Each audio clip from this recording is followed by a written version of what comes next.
तांगा वाले नैन कदों सुख नल सौणगे, तांगा वाले नैन कदों सुख नल सौणगे। सुख साडे लुटे जना ओथे रखदा पार गए, तांगा वाले नैन कदों सुख नल सौणगे।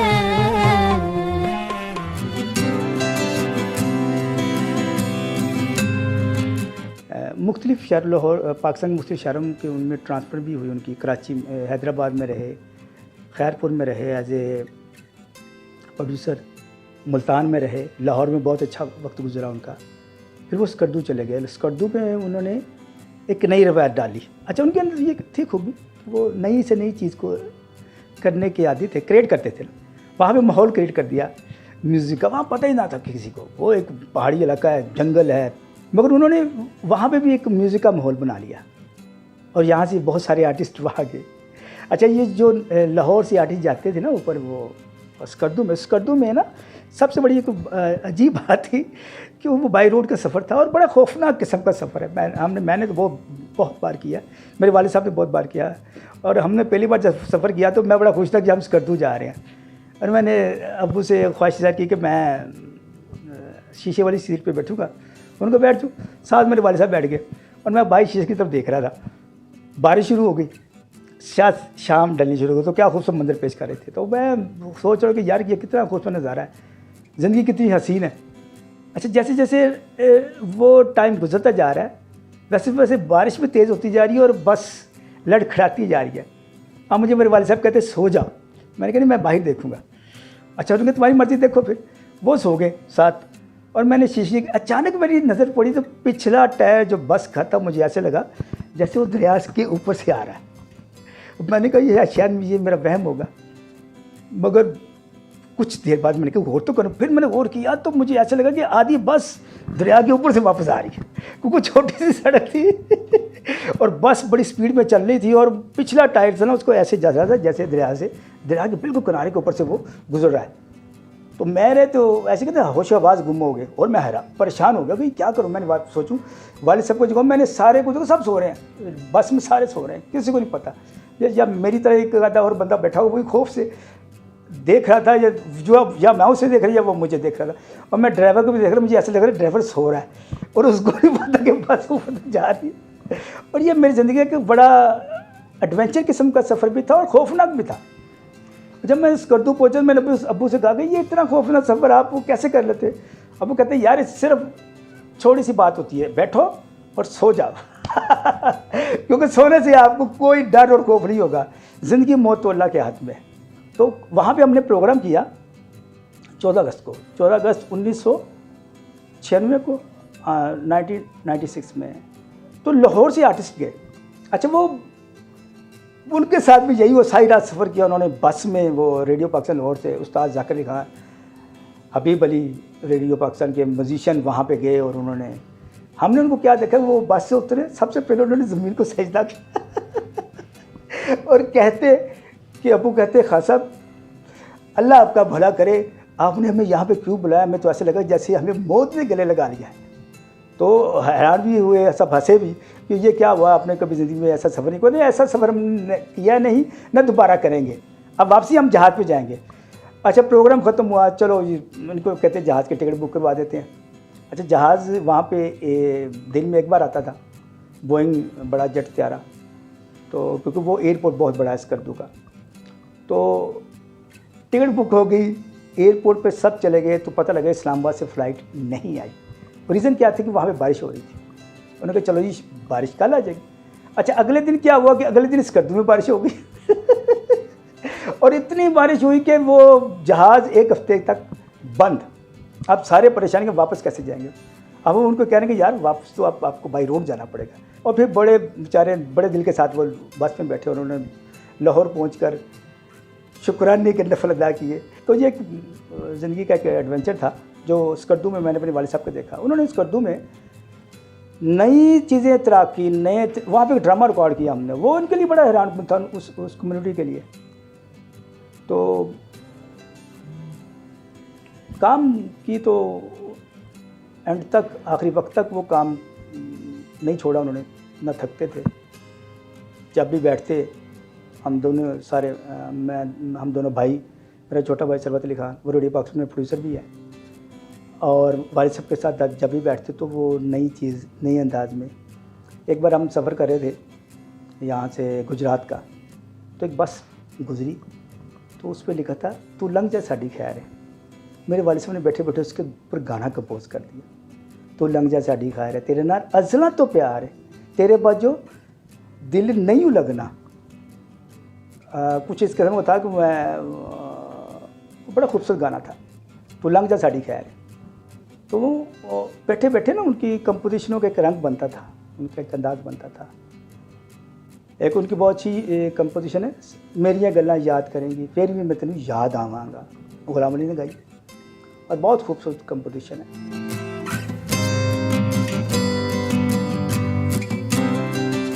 तांगा वाले नैन और गोरिये मैं जाना परदेस, ये सिर्फ पाकिस्तान, पूरी दुनिया में पॉपुलर है। पूरी दुनिया में मेरे वाले सबके गानों को जाना, ख़ासतौर पर ईस्ट पंजाब में तो बहुत जाना जाता है। अच्छा, पर वे ये जो है दलेर मेहंदी, इसके मैं बारे में बताता चलूँ कि इस बंदे ने मेरी वालिद साहब की ये दोनों ट्यूनें सुनी थी तो गाना सीखना शुरू किया था। ये उसके अपने अल्फाज हैं। उसने परवेज़ मेहंदी को कहा था कि ये जो आपने गाई है ना, हालांकि वो टैक्सी ड्राइवर था, न्यूयॉर्क में टैक्सी चलाता था, मगर वो कहते जब मैंने तांगे वाले नैन सुनी और ये गोरिये में जाना परदेस सुना, तो उसके बाद वो परवेज़ मेहंदी का वो शागिर्द हो गया। उन्होंने कहा ये दो ट्यूनें थी। और फिर उसका ऐसा भी हुआ कि मेरे कज़न हैं रफ़ाकत अली ख़ान, शफ़क़त अली ख़ान, बहुत अच्छा गाते हैं, कमाल आर्टिस्ट हैं ये भी दोनों, लाजवाब आर्टिस्ट हैं, फॉर एवर। क्लासिकल का तो अगर इस वक्त जो नाम है, उस्ताद शफ़क़त अली ख़ान के बगैर मुकम्मल ही नहीं होता। और उस्ताद रफ़ाकत अली ख़ान तो हर किस्म का गाना बेहतरीन तरीके से गाते हैं, कोई फिल्मी हो, गीत हो, पंजाबी हो, उर्दू हो, क्लासिकल हो, फोक, कमाल आदमी है। अच्छा, उनके ये दोस्त हैं दलेर मेहंदी, तो उनके घर आए तो उन्होंने स्पेशली मेरे वालिद साहब से मिलने की ख्वाहिश जाहिर की। उस्ताद तसद्दुक़ अली साहब ने इन्ने कमाल कंपोजिशन की ने जो कि ता उम्र तक, जो तक पंजाबी जिउंदे ने और पंजाबी गज़लां या पंजाबी गाने सुने जाणगे सुरीले, ये रहिंदी दुनिया तक गाने रहन वाले ने। मनु पता नहीं सीगा कि एक कंपोजिशन किन्हां दियां ने, और उस वक्त मुझे ये भी नहीं पता सी कि परवेज़ मेहंदी साहब कोई नाम है उन्होंने गाया है, या रेशमा जी कोई नाम है, या गुलाम अली साहब कोई नाम, क्योंकि मैं छोटा सी बच्चा सीगा और उस वक्त मैनू इस गल दी ये नहीं होंदा सी कि इन्होंने गाया। पर ये मेरे ब्लड विच है। जब मैं 7-8 साल का सीगा उदों मैं स्पैशली गाना गांदा सी, गोरिए मैं जाना परदेस, गोरिए माही वे ना जामी परदेस। दलेर मेहंदी कह जी, मैं आपके साथ काम करना चाहता हूँ। मैंने तो तांगा वाले नैन, जावे परदेसिया जब सुना तो इन्हीं गाने को सुनकर तो मैंने गाना सीखना शुरू किया, गाना गाना शुरू किया। तो बड़ा प्यार करते, आज भी करते हैं, वाले हम हमारे साथ राब्ते में हैं। मैं बहुत शुक्रगुजार हाँ कि रब ने मैनू इन्ना सोहना गाना सुनाया। उस्ताद तसद्दुक़ अली साहब ने, जिन्होंने जानी साहब भी कहते सन। और जब मैं 12-13-14 साल का होया, फिर मैनू पता लगा कि गुलाम अली साहब सिंगर है जिन्होंने गाया है, या परवेज़ मेहंदी साहब उन्होंने नाम है जिन्होंने गोरी में जाना परदेस गाया, या रेशमा जी। पर गा मैं बचपन तो रहा सी, छोटे होंदे तो। रब खान साहब नूं जन्नत नसीब करे। मैं एक और नाम लूँगा, हंसराज, कमाल आदमी है, बेहतरीन आर्टिस्ट है, लाजवाब आदमी है, पाकिस्तान में भी बहुत बार आया है। आजकल तो वो वहाँ की असम्बली के मेंबर भी हैं। अच्छा, वो जब पाकिस्तान आए तो उन्होंने स्पेशली अब्बू से मिलने का इजहार किया, तो वो हमारे घर आए। अच्छा, उस बंदे की मैं कुछ बातें ऐसी मैं भूल नहीं सकता कि वो बंदा आया और वो बहुत दरवाजे पे उसने हमारे ना, वो गली के दरवाजे पे जूते उतार दिए और हमने कहा ये आपने क्या किया? उन्होंने कहा नहीं। मैं कहता बहुत बड़ी हस्ती से मिलने के लिए जा रहा हूँ जिन्होंने म्यूज़िक में बहुत नाम पैदा किया। उनकी बहुत ज़्यादा कंट्रीब्यूशन है म्यूज़िक में जो कम लोगों की होती है।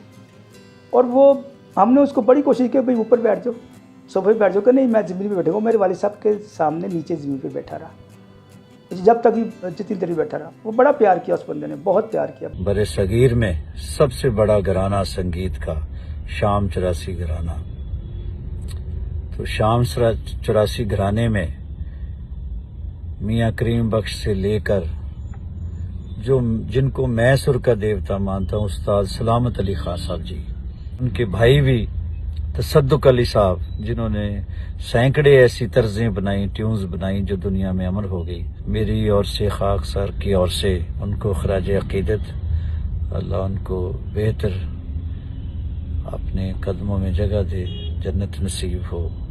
ऐसे लोग कहाँ पैदा होते हैं, कभी कभार पैदा होते हैं तो पता नहीं कहाँ चले जाते हैं। काश इनकी बहुत लंबी उम्र हो और हम लोग इनसे फैज़ लें। इनके काम से तो लेते हैं, सदियों तक ले सकते हैं लेने वाले, लेकिन ज़िंदा हूँ। मैंने उस्ताद सलामत अली खान साहब जी के दर्शन भी किए हैं, उस्ताद तसद्दुक साहब के भी। फिर अब जब मैं अपने वालिद साहब के साथ इंडिया गया, शाम 84 गया, वहाँ पे लोगों ने हम लोगों को यूँ कहें कि सरों पे उठा लिया, बहुत प्यार किया, बड़ी आओ भगत की। और दिलेर में को दिल्ली में था और उसने कहा खान साहब मैंने अमेरिका जाना, नहीं तो अगर मैं ना जाना तो शायद मैं आपके पास आज था।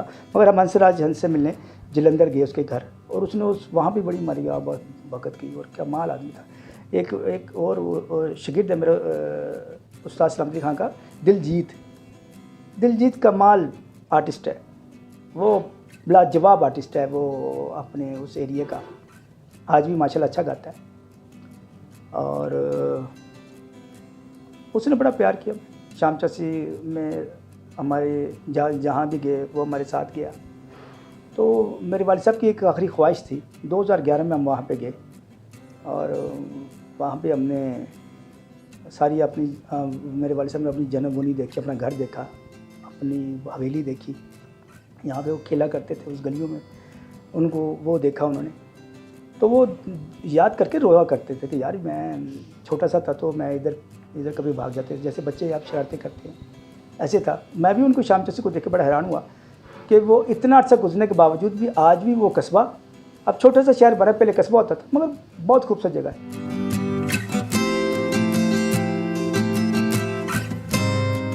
उस्ताद तसद्दुक अली खान की ज़िंदगी वैसे तो बहुत सारे नसीब व फराज से गुजरी है। नसीब व फराज ऐसे हैं कि वो उतार चढ़ा तो ज़िंदगी में रहता ही है, मगर उन्होंने अपने काम के साथ जो उनकी लगन और मोहब्बत थी वो नहीं छोड़ी सारी ज़िंदगी। उन्होंने मरते दम तक अपना ताल्लुक़ इसी से बनाए रखा। हिंदुस्तान में भी उनके गाने इतने पॉपुलर थे क्योंकि बहुत सारी फिल्मों में कॉपी हुए। अनिल कपूर की और दिलीप कुमार की एक फिल्म थी कर्मा, उसके अंदर गोरियां मैं जाना परदेस का गाना पूरा कॉपी हुआ। उन्होंने बोल उसके चेंज किए मगर कंपोजिशन वही थी। और लक्ष्मीकांत प्यारेलाल ने इसको कंपोज किया था कर्मा फिल्म में। ना जाइयो परदेस, वो कुछ अनिल कपूर के ऊपर, पूनम के ऊपर ये पिक्चराइज भी हुआ है गाना। एक उनकी गज़ल है बहुत खूबसूरत, किस तरह आएगा करार मुझे, वो मेरे उस्ताद ज़ाकिर अली खान ने भी गाई है, मेरे कज़न शफकत अली खान बहुत गाता है उसको। और हिंदुस्तान में बहुत सारे आर्टिस्टों ने गाई है। और मेहंदी से साहब की जो पहली रेडियो के लिए चीज़ रिकॉर्ड हुई थी ना, वो मेरे वालिद साहब ने की थी। वो थी एक बरसी करवाया करते थे उस्ताद नुसरत अली खान फैसलाबाद में, तो वहाँ पे मेहंदी हसन साहब ने गाया, उनकी गज़ल बड़ी मशहूर, शोला सा जल बुझा हूँ, वो मेरे वालिद साहब ने उसको पहली बार वहाँ पे रिकॉर्ड किया और उसको रेडियो पाकिस्तान पे नशर किया। ये भी उनको ज़्यादा हासिल है। तो नुसरत अली खान मेरे वालिद साहब के बहुत अच्छे दोस्त भी, बड़ा प्यार करते थे और उनके घर भी आना जाना था। तो जब भी वो रेडियो पाकिस्तान आते तो मेरे वालिद साहब को कहते हैं कि खान साहब मैंने कुछ कंपटीशन तैयार की है, तो आप ये सुन लें और अगर टाइम मिले तो घर आइएगा। तो अब्बू कभी इनकार कर देते, अच्छा कहते मैं लगाऊंगा चक्कर। एक बार मैं उनके साथ चला गया तो वो एक कमाल आदमी था नुसरत फतेह अली खान के, वो अपनी दुनिया में मगन आदमी था। और मैंने भी ऐसे कम लोग देखे हैं कि वो कमरे में बंद है और वो बेड के ऊपर के साथ हारमोनियम है बस, और बाकी दुनिया से वो गाफिल है, और वहाँ बैठा वो अपनी कंपोजिशन तैयार करता था। तो जब उसको पता लगा कि उस्ताद तसद्दुक़ अली खान उनसे मिलने के लिए आए हैं, तो वो बाहर आया, खुद उठ के आया, हालांकि उसको चलना बड़ा मुश्किल होता, वो दरवाजे तक अंदर लेके गया और वहीं पे बैठे हमने, फिर वो उन्होंने अपनी कंपोजिशन सुनाई और बड़ा मज़ा आया। और वो अब उसको कहते हैं कि खान साहब बहुत अच्छी, मैं कहता नहीं, अबू को कहता था कि जी खान साहब आप इसमें कोई मुझे तनकीद के हवाले से कोई पहलू ऐसा बताएंगे जो मैं गलती पे हूँ, तो अबू उसको थोड़ा सा बताते भी थे कि ये आप ऐसा कर लें, मतलब मगर उस्ताद नुसरत फतेह अली खान एक बड़ा नाम था, अल्लाह ताला ने उसको बड़ा नाम दिया था, मगर फिर भी वो कमाल आदमी था कि वो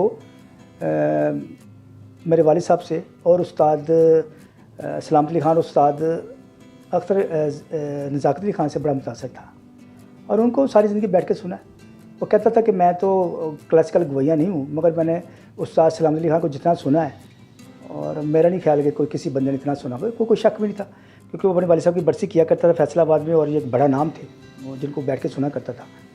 जितने बड़े आर्टिस्टों के मैं नाम ले रहा हूँ ना, तो इनमें से कुछ नाम मेरे वालिद साहब के बहुत अच्छे दोस्त थे, इरफान कोसिट हैं भी माशाल्लाह, अल्लाह उन्हें याद रखे, वो कमाल आदमी है, वो बड़ा प्यार करते थे मेरे वालिद साहब को, और मेरे वालिद साहब ने उनके साथ बहुत काम किया, बहुत काम किया है।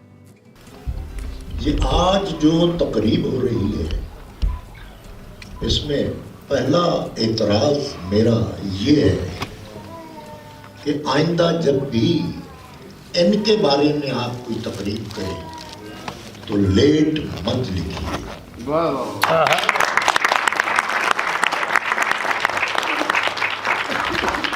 इसलिए कि फनकार अपने काम से जिंदा रहे,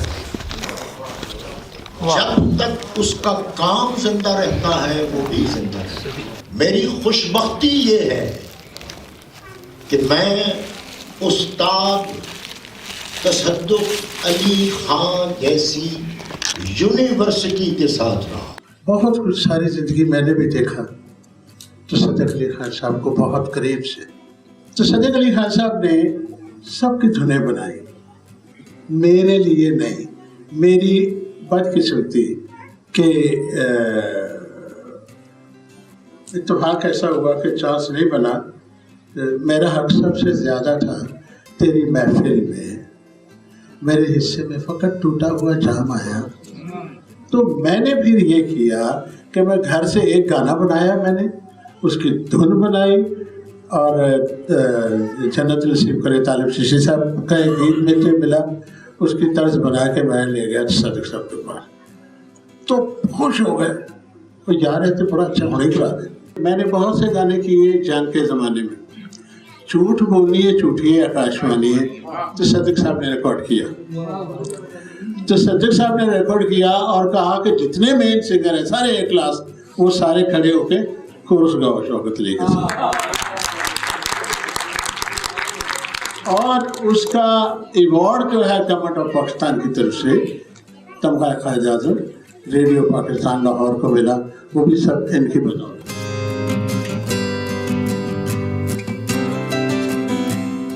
आखिरी याम उनके बड़े, जैसे अमूमन हमारे यहाँ आर्टिस्टों के होते हैं, मगर हम दोनों भाइयों ने कभी उनको किसी चीज़ की कमी नहीं आने दी। ये मैं समझता हूँ कि हमने अपने वालिदैन की बहुत खिदमत की। 23 दिसंबर 2013 को उनका इंतकाल हुआ और दुनिया से चले गए, और ये वो दिन था जब मैडम नूरजहां भी दुनिया से गई थी, यानी कि 23 दिसंबर मैडम नूरजहां की डेथ एनिवर्सरी और मेरे वालिद साहब की भी है।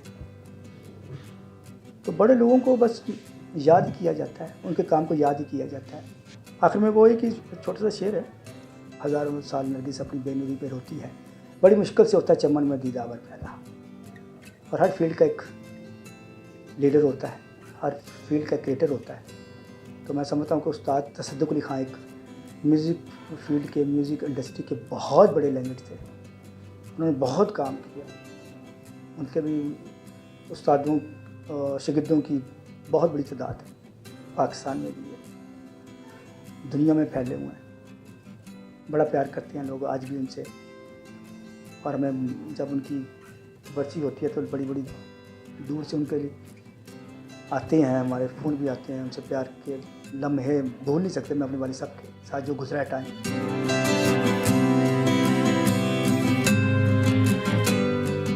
आखिरी बात कहना चाहता हूँ कि कोई भी किसी फील्ड में जो बंदा होता है ना, आगे आने के लिए, सीखने के अमल से गुजरना चाहिए।